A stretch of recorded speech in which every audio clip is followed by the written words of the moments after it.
Good morning, Trinidad and Tobago, and welcome to the Bourse Report. Well, it's September 11th, and we approach quickly the end of the fiscal year 2016-2017 for the Trinidad and Tobago economy. So how has it been doing as we expect the budget announcements to be made sometime soon and delivery of the fiscal 2017-2018 budget being imminent? Well, revenues have been somewhat challenged, and that's what we're taking a closer look at today, as well as GDP growth and our foreign reserve position. So let's get straight into it. And as we can see, there has been just around 3 years consecutively of negative GDP growth, and this data is available from the central bank, of negative 0.6, 0.6, and negative 2.3% in 2014, 15, and 16 respectively. Some positive news: the IMF expects that GDP growth, real GDP growth for 2017, the full year, is expected to actually be positive of 0.3%. On account of increased production in the energy industry, both in terms of natural gas and some stabilization in terms of oil production. How has oil production and natural gas production and indeed energy activity impacted our GDP growth or gross domestic product? Well, as you can see, taking a closer look at the numbers and contribution to GDP, in 2012, the petroleum sector accounted for around $68.5 billion, or about 41% of GDP for Trinidad and Tobago. And as at 2016, that number would have shrunk considerably, as we can see in the red bars, to just around $27.5 billion, or just around 19% of total GDP. Most of the other sectors would have actually remained relatively constant in terms of dollar contribution, or in fact grown somewhat. So lower output of goods and services, particularly in the energy sector, it would come as little surprise that there has been a decrease in the level of revenues generated by the country. And as you can see, government total revenue, and again this is central bank data, for the latest available period, which is October 12 to May 20, October to May period actually, has declined just around 26% from this 2012-2013 period of around 31.3 billion to just around 22.8 billion in the October 16 to May 2017 period, which is also a 16% decline over the corresponding period in 2015. Taking a closer look at the revenue composition, we can see that again, energy revenues have played a part in this decline.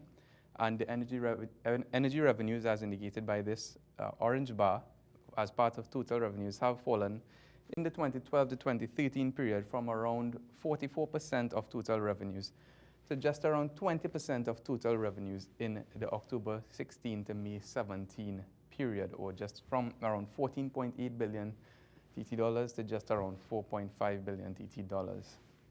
So lower revenues all around, and that's again, as we mentioned, because of lower production in the energy sector. And taking a closer look at that, oil production and revenues, as we can see, were just about 19.7 million barrels for the October to May period in 2012-2013, whereas in October to May 2016-2017, it was just around 17.7 million barrels. So a marginal decline in production year on year of just around 2.2%, but there has been some uptick in total revenues from the oil production, from the oil sector, from about 2.2 billion to just around 2.6 billion TT equivalent. How could this be in light of fallen production? Well, oil prices for the period 2016-2017 October to May did average around $50 per barrel, whereas in the 2015-2016 corresponding period, they were just around $40 per barrel. Similar story unfolds in the natural gas production sector.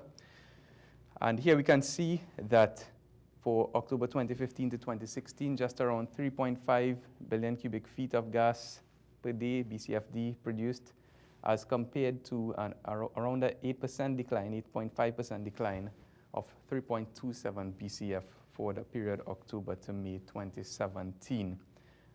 But on the bright side, we can see that average prices for natural gas, as measured by Henry Hub, would have increased around 50% from just around $2 per MMBTU to just around $3.03 per MMBTU. So lower output, lower revenues, and the energy sector being our major generator of foreign exchange, one would not be too surprised that the foreign reserve position, or net official reserve position of Trinidad and Tobago has come under some strain. And as we can see here, this graph shows net official reserves versus monthly import cover for the period. And what we can see is that after peaking somewhere around 2015, in the middle of early to middle 2015, there has been a somewhat steady decline in the net official reserves of Trinidad and Tobago. This despite several withdrawals from the Heritage and Stabilization Fund, as well as some fundraisers in the international capital markets.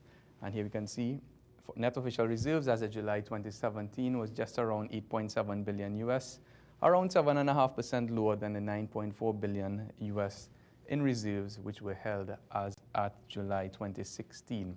And in terms of import cover, or the amount of months imports that our reserves are able to fund, it has fallen from just around 11.2 months to just around 9.6 months at its current level. So the revenue side of the budget equation appears to be somewhat challenged. What has the government of Trinidad and Tobago been doing to address these temporal shortfalls, hopefully? Well, they have been looking at divestment to generate proceeds, so the sale of assets which are currently owned by the state.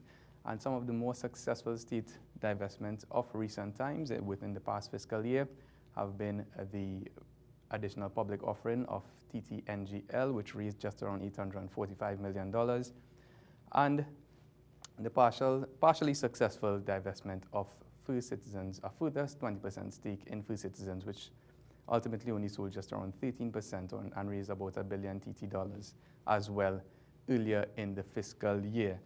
Other items on the divestment agenda include TGU, as well as the recollection of some of the CL Financial proceeds via the sale of some CL Financial assets. Understandably, these would have a slightly more protracted and complex route to the execution of sale.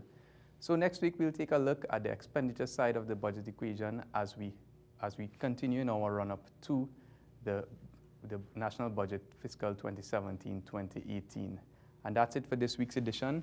For more information, give us a call at 226-8773, email us at invest@boursefinancial.com, or visit our website at bourseinvestment.com. Have yourselves a wonderful investing week. This has been the Bourse Report.